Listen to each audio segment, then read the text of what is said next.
November 23, 1942. Jebel El Amera, North Africa.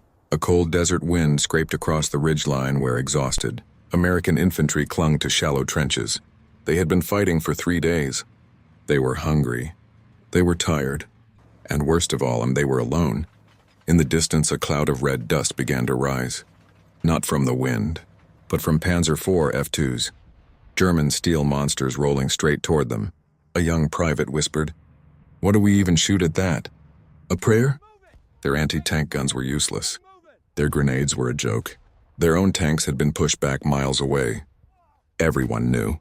If the panzers broke through, no one in that trench would survive. Then someone pointed toward an ammo crate. Resting against it was a strange metal tube. Awkward, oversized, almost laughable.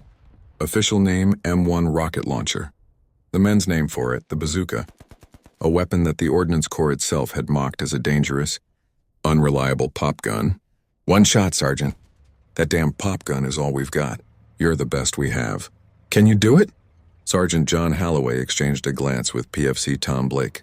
Blake nodded, not out of bravery, but because between life and death there was no choice left.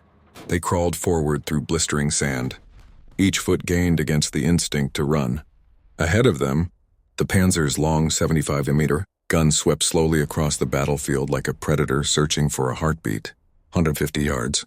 The Panzer halted. Its cannon rotated directly toward the American line. If it fired first, the entire platoon would vanish in an instant. Halloway steadied the awkward tube, aiming at the only hope they had, the thin side armor. He exhaled and squeezed the trigger.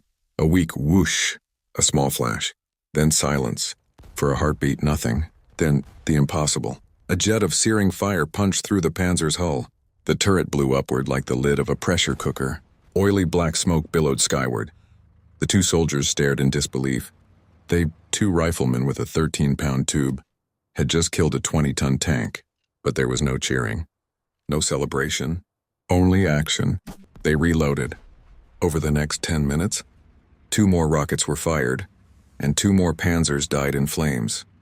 The German armored counterattack collapsed. American infantry, moments ago staring at death, now rose from their trenches with renewed fury. In that stretch of desert, in that desperate moment, the legend of the Bazooka was born. It proved that wars aren't won by steel alone. Sometimes it is the courage of 2 exhausted, terrified men that turns the tide of a battlefield.